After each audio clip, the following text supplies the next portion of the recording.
Welcome back to the Simplifiers podcast, where we take topics in business and in life and simplify them. And friends, I love it so much when I get to talk to fellow event professionals out in the world on the podcast. Because you may know this about me, way back when I started the Simplifiers in 2003, I was actually an event planner. Produced weddings and events of all shapes and sizes. So it's so much fun for me to talk to other amazing, incredible thought leaders in the events industry, like my special guest today.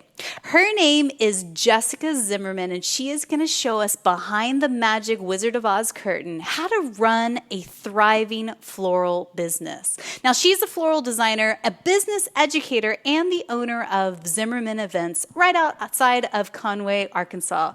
Her wedding work has been featured in publications like Martha Stewart Weddings, People Magazine, and Southern Living. She's helped hundreds of wedding professionals and creatives through her course, The Business Behind the Blooms, which we most certainly need to ask her about later on the episode, which shares her personal business journey and equips entrepreneurs to run profitable, balanced businesses. So I'd like to welcome to the Simplifiers podcast today, Jessica Zimmerman. Hey, Jessica. Hi, how are you? Thanks for having me. I'm so glad you're here, and it's so much fun to talk about events. Now, as an event planner or previous event planner myself, Lord knows it is a wild industry to jump into.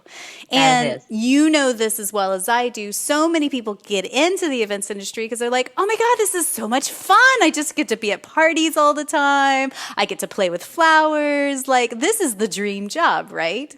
It's laughable, quite frankly. My goodness. Well, you finish a wedding and people will say, oh, you just must have the most, like, I want to do this. And I think you just saw the end result. You did not see the months of work that it took to get. It's not glamorous. And the end result is glamorous, but the business itself is not glamorous. Yes. And so I want to break this down for people and simplify it. If people are on the fence and they're thinking, well, maybe I would be good at running a floral business. Maybe this is the path that I want to take next. To actually pull the curtain back and look at it with an honest viewpoint, not to scare people, but to simply say, like, this is what you've got in store for you. So, okay, where do we begin?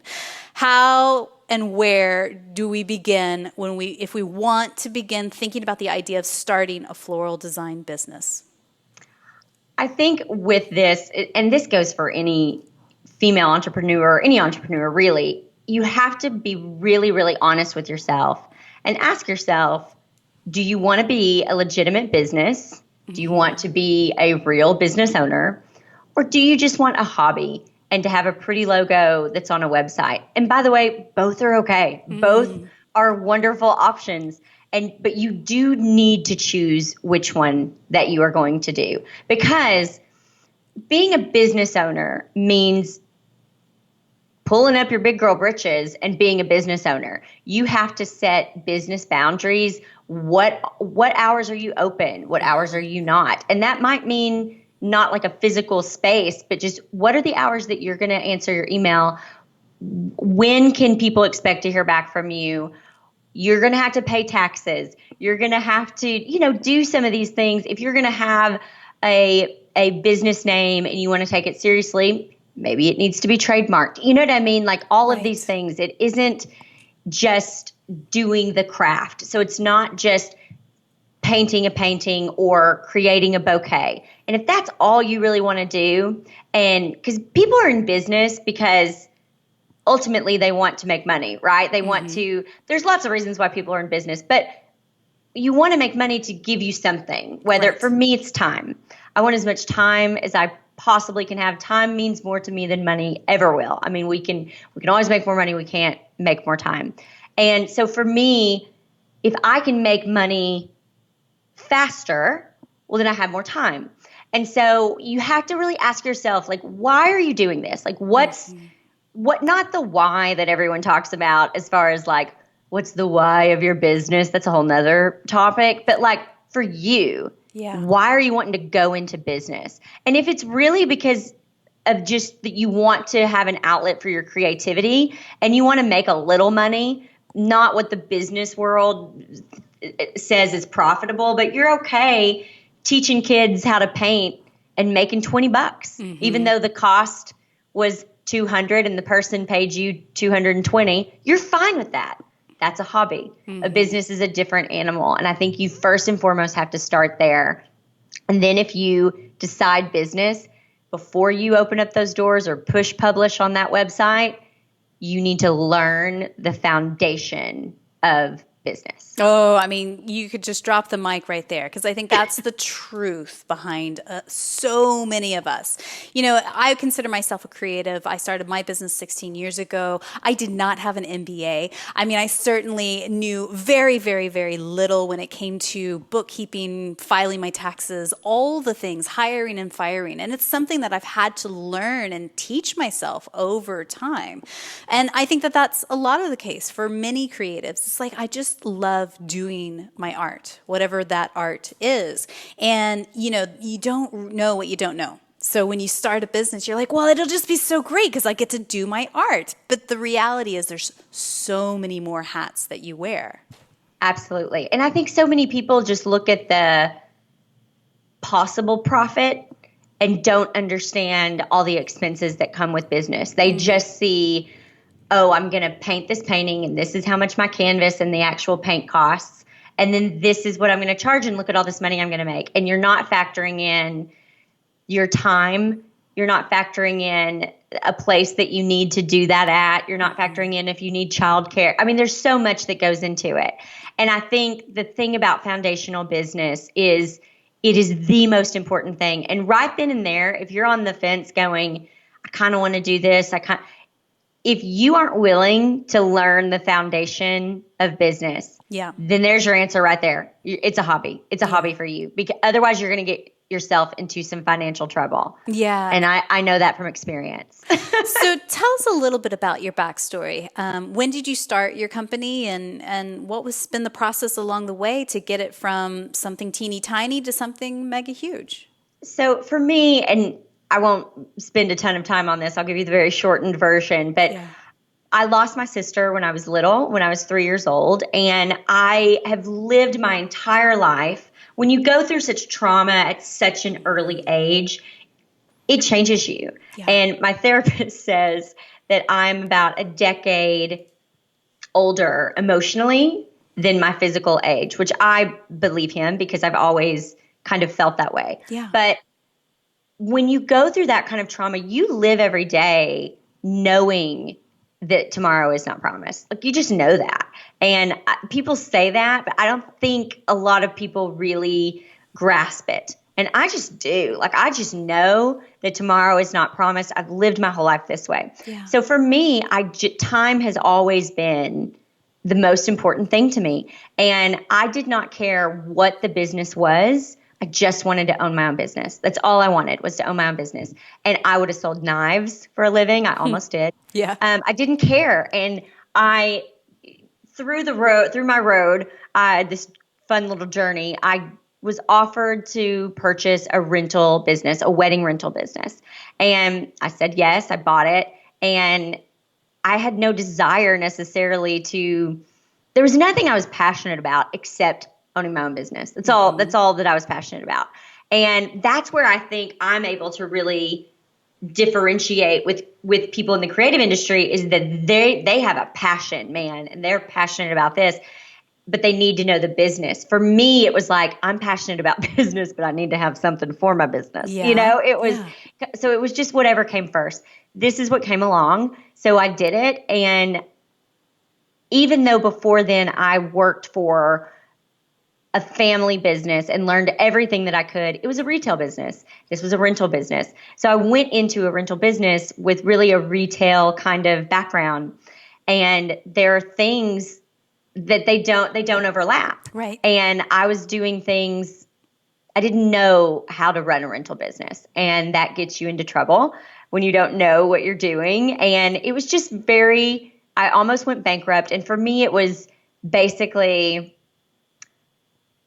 almost a little bit more ego at the time of, I don't want to fail. Right. Like, it wasn't so much about succeeding. It was just like, I can't fail. Yeah. The business that I had bought was like a 25-year-old business.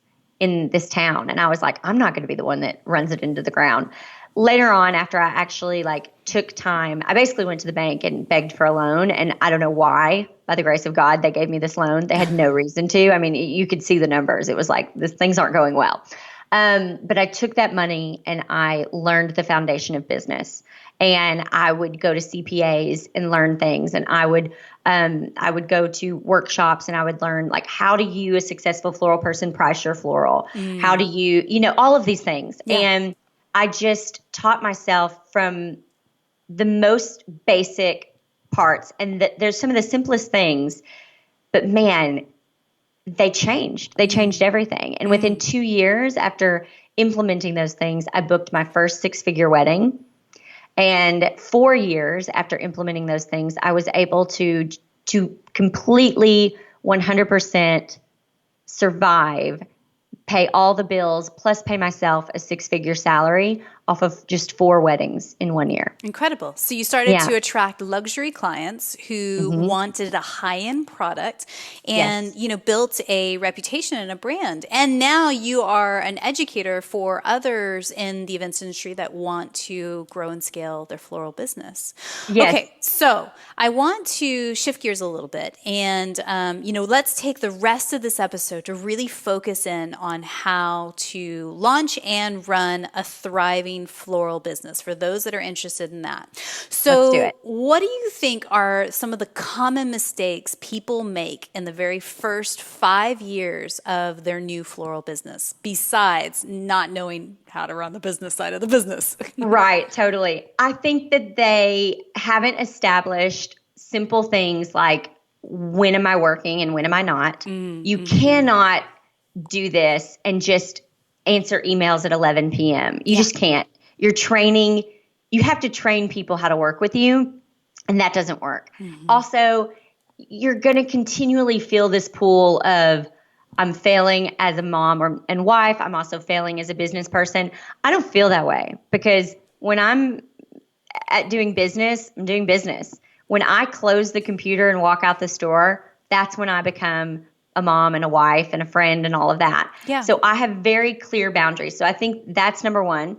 I think the second thing is that, man, people have got to learn, and this is hard for a lot of people because everybody wants to just email and get prices and that's it. You can't do that.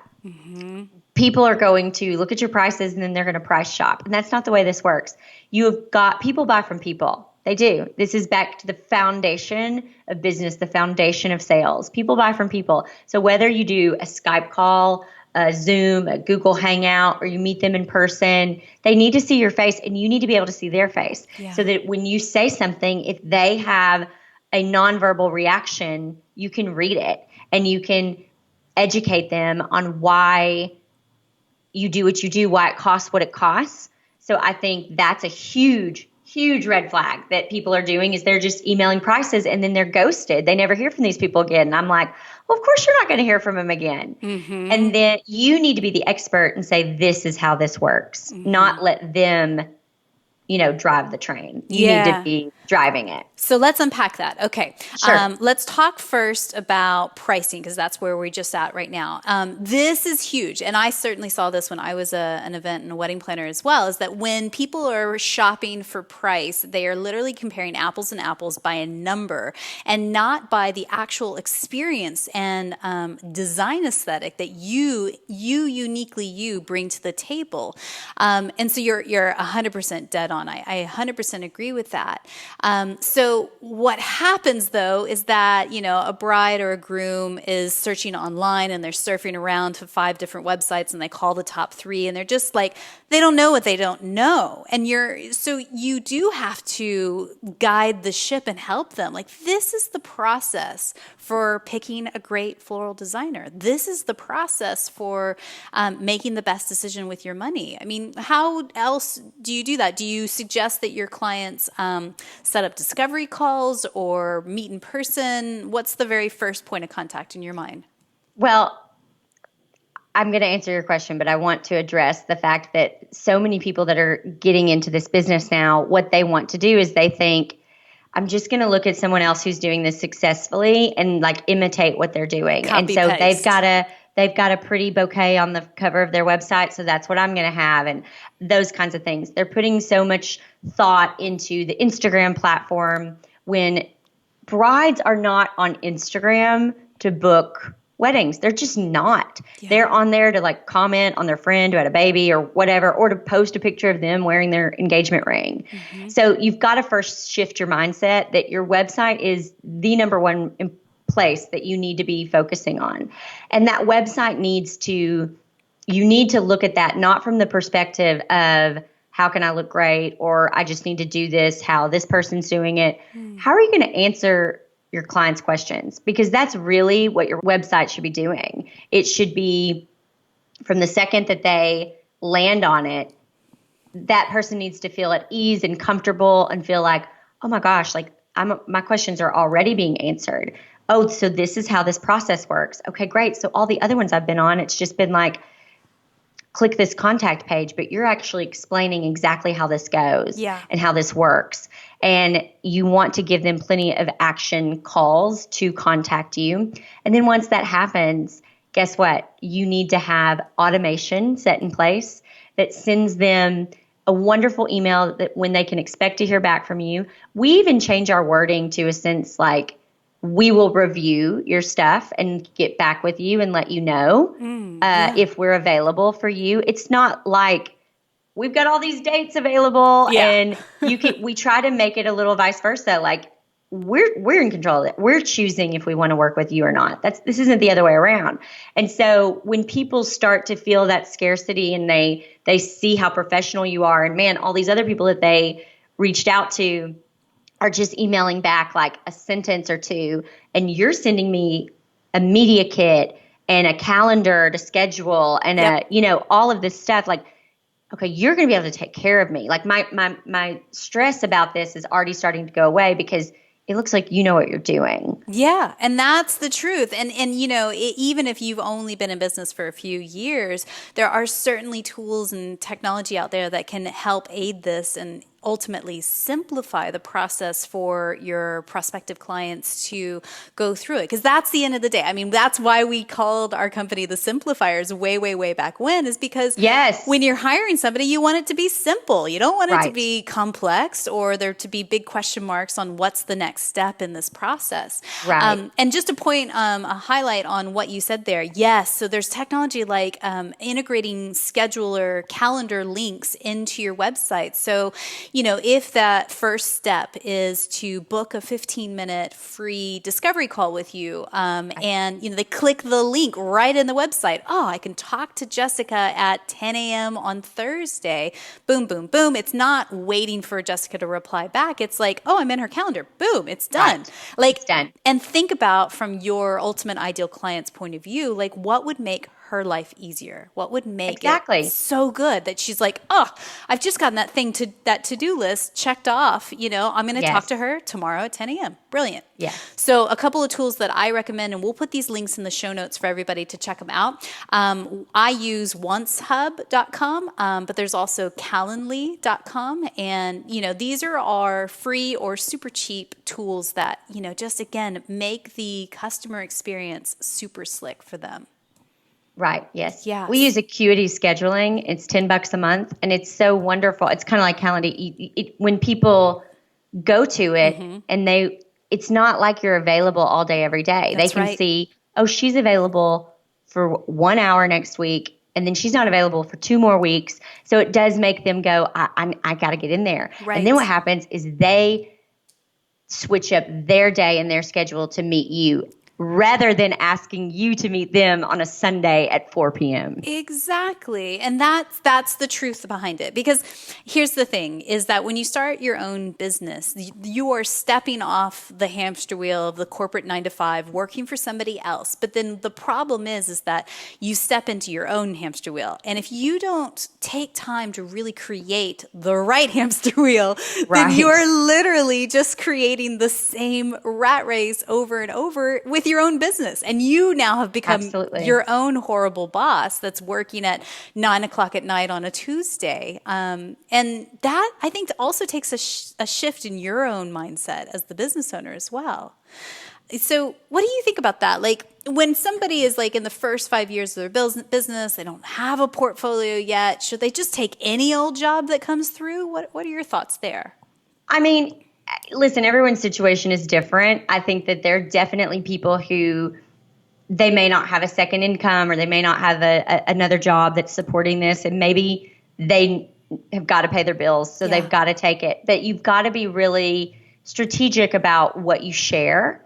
And also at some point, you've got to close a door on that in order to open up to bigger things. For me, I was doing $3,000 minimums. I didn't tell people what my minimum was, but in my head, I knew what it was. And it was 2016. I said, the month of October is our busiest month, and I can only do 2 weddings that month. So I'm going to make the minimum $10,000. Yep. And I got an inquiry in April for $8,000. Mm-hmm. And man, I wanted to take it. I wanted to take it so bad. I mean, $8,000 doesn't come around every day. But I told myself, no, you set that boundary for 10 grand. A week and a half later, I get an email, and that ended up being my first 6-figure wedding. Brilliant. And had I taken the $8,000 one, I would not have been able to do that, the 6-figure one. And so at some point, you do have to say to yourself, I'm ready for the next step. And what is that going to take to get there? And you've got to stay true to that. If you set a boundary, you need to stick with it. Yeah. And that's what else I mean about being a legit business owner. Yeah. And so you can't waffle. No, not at all. Because again, I think you're dead on there. I think if you take any sort of job that comes through the door in the first 5 years, you've got to discern, are the photos from this event going to attract the type of clientele that I want to work with next? Right. Because this is the thing. Let's say you book a budget client or a budget wedding, and you think, well, it's just money. It's going to help me kind of cash flow things. But what if they have a crappy photographer? Like, what if you don't even get the assets, the photography from that event, or it just looks not very good and not to your style and aesthetic? Then it's like, well, that's not building your portfolio. It's probably going to be a loss leader in job, because as we all know, the budget clients tend to be the ones that take up so much time and effort, right? Right. So you just have to ask yourself, like, do I really want to work with this person, and will this help me attract next jobs and the next jobs after that? Right. And I honestly think if you're able to, I almost think the direction to go is to maybe have another job that it's going to bring you in the income, and then do a few shoots or something that are going to give you the images of the work you want to do. Yep.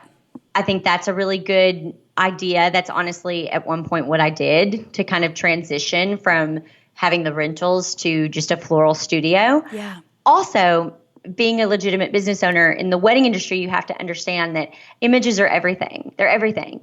And we had a wedding last year that, man, it was going to be gorgeous. But I knew because of the venue, there was no natural light or anything even though it's all beautiful, it wasn't going to photograph well. I just knew it wasn't. Yeah. And so I had a photographer come in the day before and come to my studio, which is really well lit, and take pictures of all the details so that I would have images to have on my website and on my gallery and stuff that were usable. And I'm so glad that I did that, because the images came back from that wedding, and I was like, I wouldn't have been able to use any of these. That's very smart. You do have to think about those things and think ahead, and make sure you're covered for it and all that. 100%. I mean, that story kind of reminds me of a client of ours, Eclipse Event Co. in Austin, Texas. When they first started their company, they were wedding planners, they did only style shoots. Like, I want to say they cranked out 4 or 5, maybe even 6 in the first 6 months. And what they were doing is they were immediately building their portfolio of different styles of weddings that they love to work on,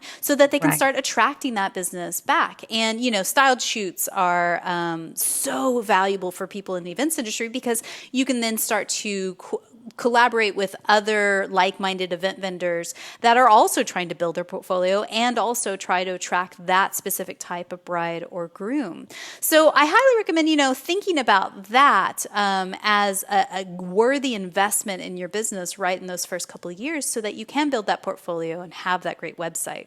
Absolutely. And I think it just goes back to, you can either wait 5 or 6 years to maybe start attracting this, or you can take the bull by the horns and do it yourself. Right. And you can get this portfolio that you want in maybe a year or two. Right. So you're in charge of your own life. You really are. And so much more than you think you are. And so do it yourself. Don't wait around for it to maybe happen. Yeah, 100%. And, if you're thinking, well, Mary, that sounds all well and good, but I don't know any other event vendors, then highly recommend that you plug in with your local chapter of ILEA, the International Live Events Association, or even NACE or something like that. So again, I'll put these links in the show notes for everybody if you guys are curious, because there are associations out there of other like-minded event professionals that you can connect with. So let's get back to pricing for profit. So obviously there's wholesale of the floral, right? And Yes. retail that you're selling it off to the clients. Then Yes. there's your design fees and how you price there. But then also, what about setup, delivery fees, late night pickup, all of those things? Give us some insight there.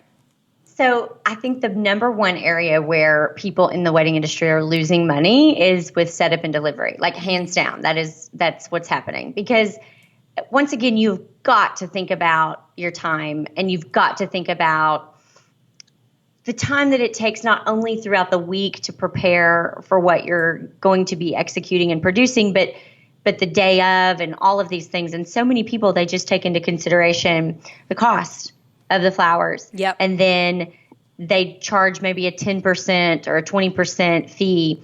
And there's so many things that go into this. You might need this venue. For example, we did a wedding one time at the Clinton Library. Mm-hmm. It takes us nearly 2 hours just to get through everything through security. Mm-hmm.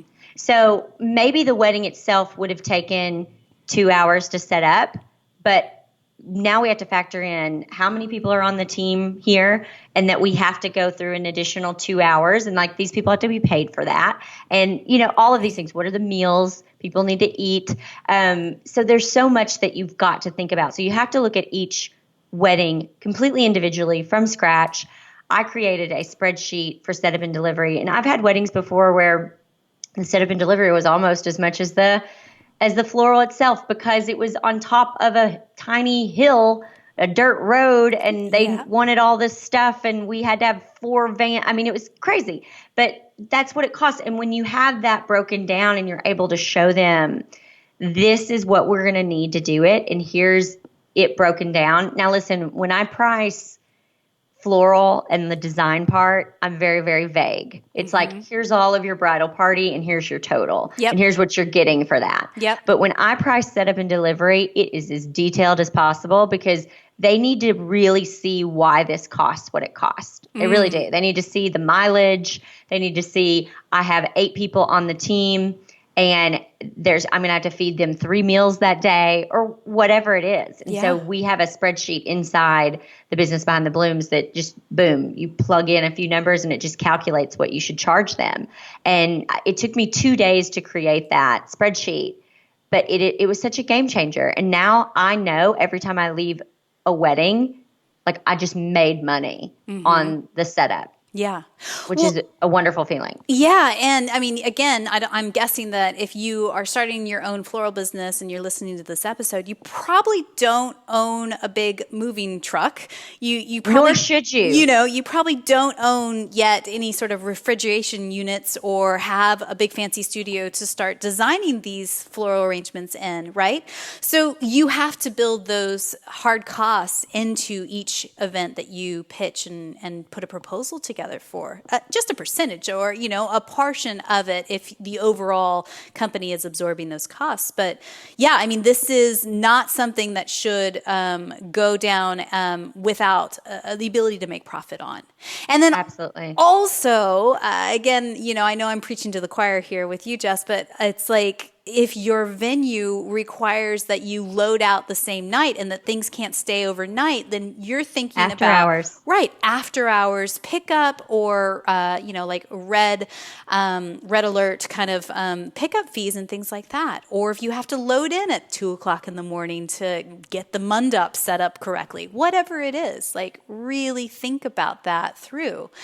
So do you And think about the next day when you have to bleach buckets and you have to, yes. all of those things. So it's so much more than just a 10% of the floral design. I mean, it's just crazy when you Right. think about that. Right, because I think then when you start to do the audit post-event and you've just only charged 10% of the total fees, then you realize that you've been working for $2 an hour, and then that's when you want to cry yourself into a pint of ice cream.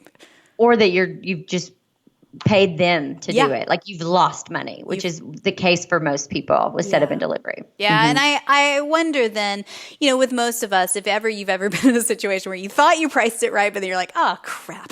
Or totally not. Absolutely. It takes repetition sometimes to learn those hard lessons and go, right, I'm not going to do it that way. I've learned this from this event. I've learned this from this proposal that ended up not being profitable at all. So then does your team also charge for mileage? Say, one thing that we used to do is that if the event is beyond 30 miles from where our offices were located, then we charge per mile for our team. Do you do something similar to that, or? We charge per mile no matter what. Okay, great. So, I mean, even if it's 3 miles down the road, we're going to charge for it. So we charge per mile and we charge per van. Yeah. And I love what you said about you may not have your own delivery truck. So this is part of the reason why I almost went bankrupt.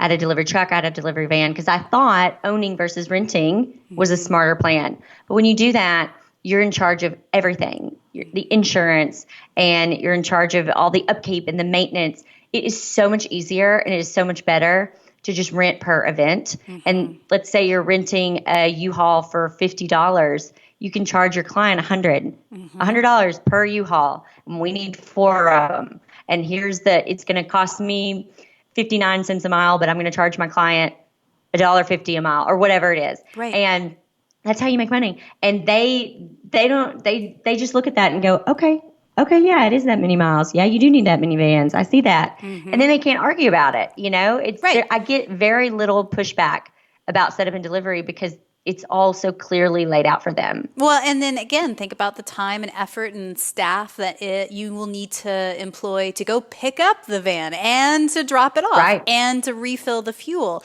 I mean, so there are, it's not like you're just pilfering money from the clients, willy-nilly. Like these are dollars that are coming in that you're charging accordingly for those hidden costs that you're not even thinking about whatsoever. Okay, so how in the world do you begin to price your design fee then? Like, how can you put a price on brilliance? Right. So for me, I think it's a question that you have to ask yourself as far as what kind of client are you wanting to work with and that type of thing. For me, I got to a point where I was so tired of meeting with people all the time to just take my ideas and then never hear from them again. And anytime I do anything, and it goes not the way I want it to go, instead of being like, ugh, that was a failure, that was horrible, I always ask myself, how can I make sure that never happens again? Yeah. And it became very obvious to me that I can kind of eliminate the people who are just coming in for my ideas by charging a design consultation fee. And I started off with just like a very inexpensive $25 fee, but it worked. It really just, the people that met with me booked me. Yeah. And if they didn't, then it was $25. I mean, that $25 was just enough to make the people who just wanted to waste my time and steal my ideas, they didn't come anymore. Yeah. And I loved that. That's really interesting because, again, your design aesthetic, your experience in producing events, that is your intellectual property in essence. And so if somebody's price shopping you and literally are just coming in for the meeting to get some free champagne and just get your ideas and then try to DIY it themselves, then they're never going to be a client for you. You're never going to book that person. Right. So I think that's interesting to test that, for the next 30, 60 days and see if that weeds out some of those, bottom feeders. There's no better way to say it. Right. Absolutely. Absolutely. I say the riffraff. That's probably not much nicer, but that are never going to be your client in the first place. Absolutely. They're never going to be. So they've wasted your time. Yeah. And, anytime you've ever heard somebody say, well, hey, your profit margin should be, 15 to 20%. Remember, that's 15 to 20% net off of the total amount that you bill. So, when she was saying, oh, I turned down an $8,000 client, and you're thinking, well, my God, $8,000 would be so nice in my pockets. The 8,000 is not the number that's going in your pocket, because there is the truck, there is the contract labor, there is the cost of the flowers. So that 8K could actually turn into, I don't know, 2K or $1,000 after everything's said and done. It's 15 to 20% profit margin from gross, the 8K number, to net, the 1 or 2K number that's going in your pocket. So just a side note there as well.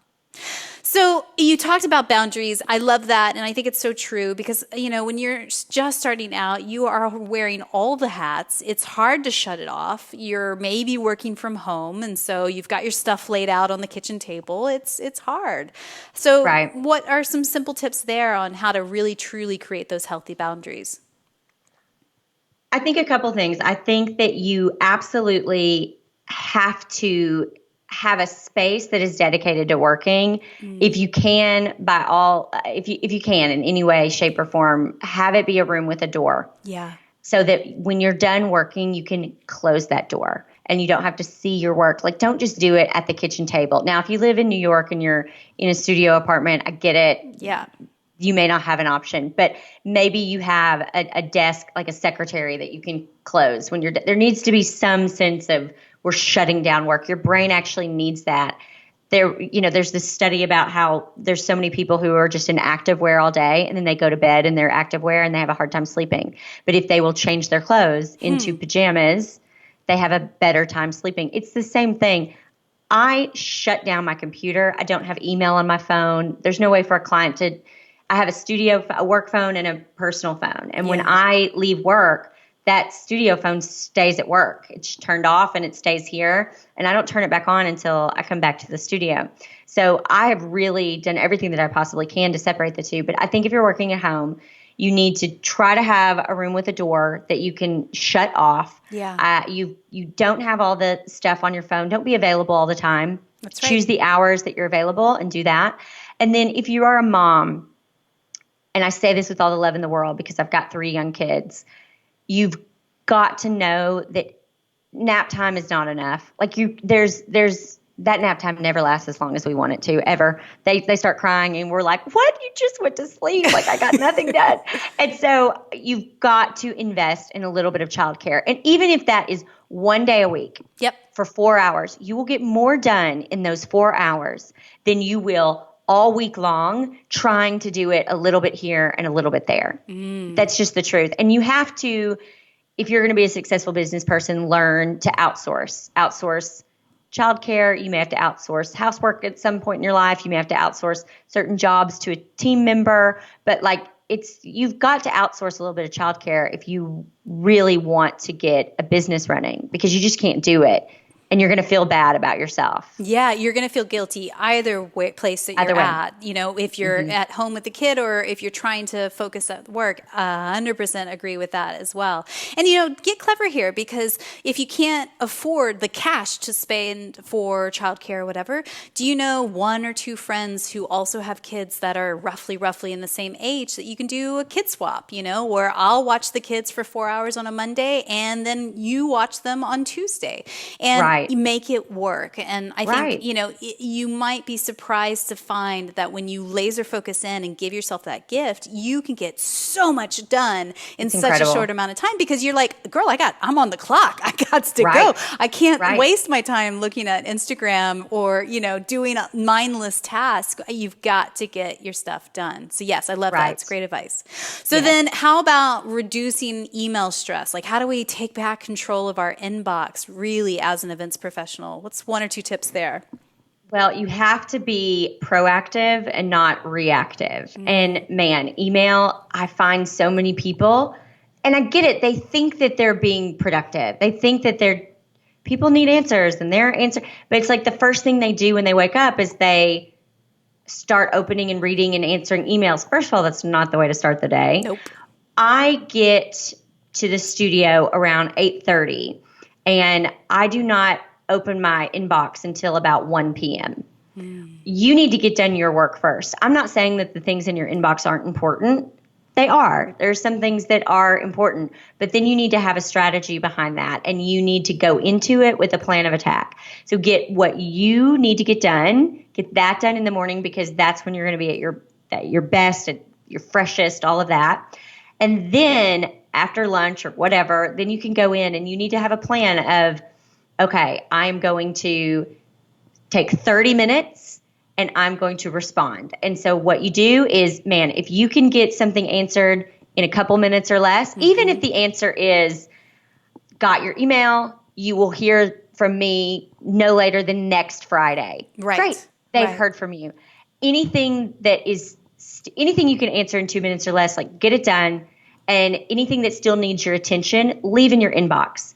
Anything that doesn't need your attention anymore, like somebody emailed asking you what time, something, if you've emailed them the time, we're deleting that message now. Yeah. You want to see white space in your inbox. If you go into your inbox and there is white space at the bottom, you do not feel overwhelmed. You do not feel stressed. You feel in control. It's true. And so if you can make sure that every day you see that white space, and then I designate like one day a week to do anything that needs much more time. So I've at least responded and said, you'll hear from me by next Friday. But then I put in my calendar, I'll block off, maybe that's going to take me an hour to get that done. So I'm going to block that time off. But I'm going to have it done by Wednesday so that I'll have it actually to them by Thursday or whatever. Yeah.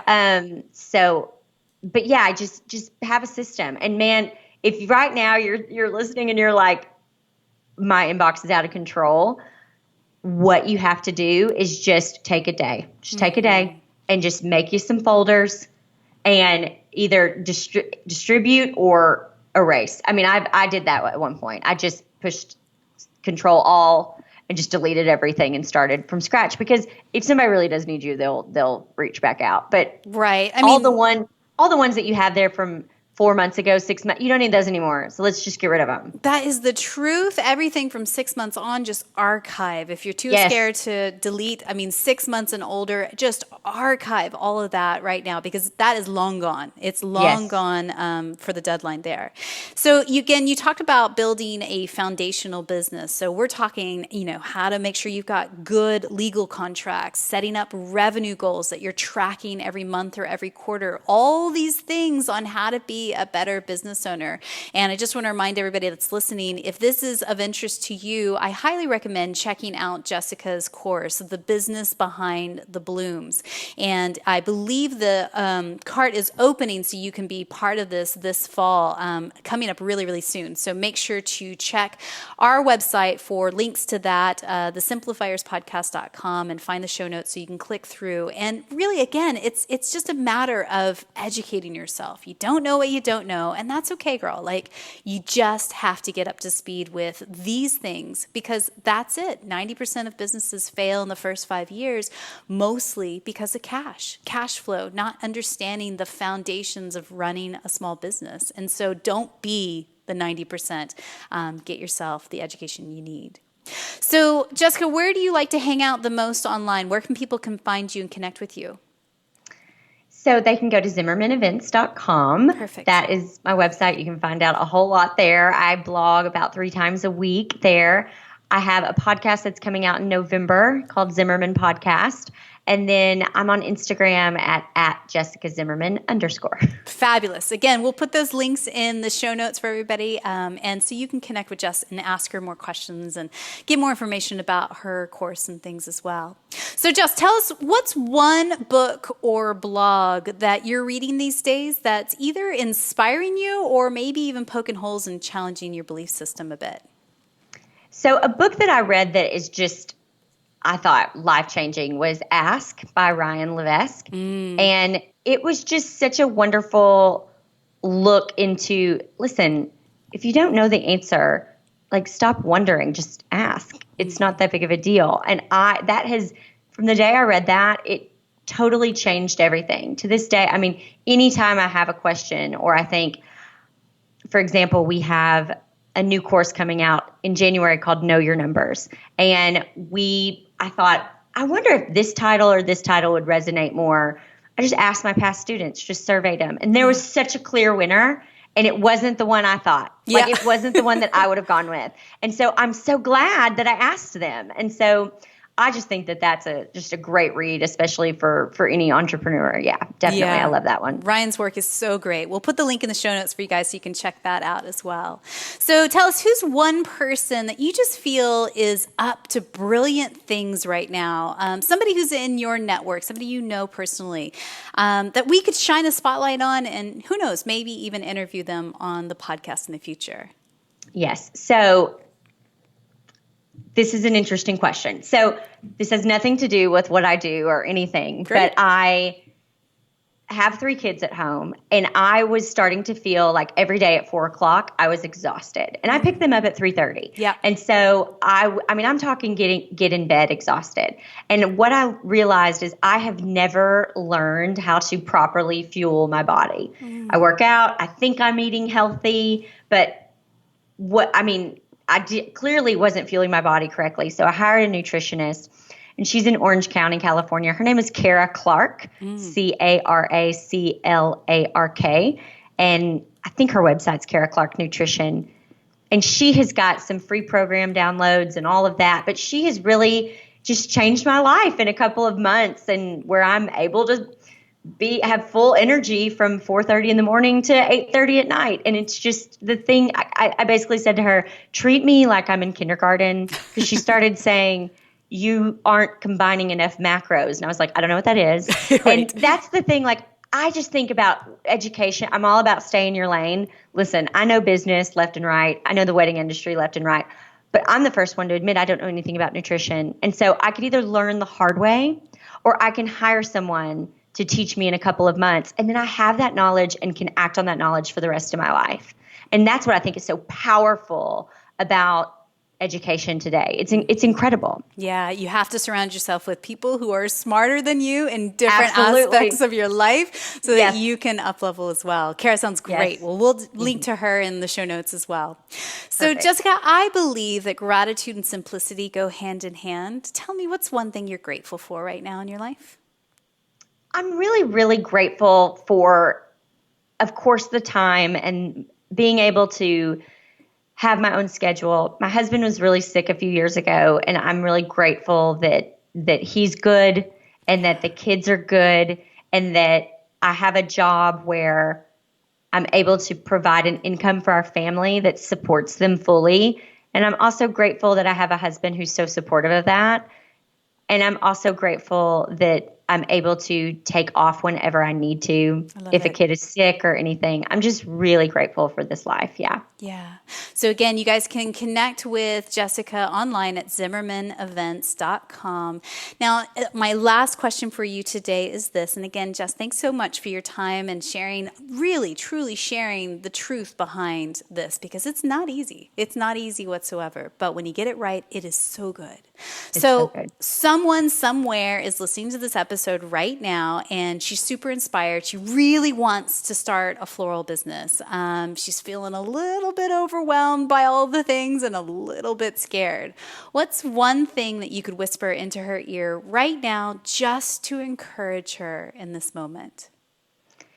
I would say take a deep breath. You do not have to learn all of this today. You do not have to don't compare your year 1 to someone's 10-year journey. Mm-hmm. Just start little by little. Get a plan, get the education, write out the steps that you want to take, and take it one step at a time, because that's the only way any of us get anywhere. But also, I would say to don't think so much and start doing, because I think people overthink a lot, and it's like at some point you've got to just take action and start. Jessica, thank you so much for your time today. You're welcome. Thank you for having me.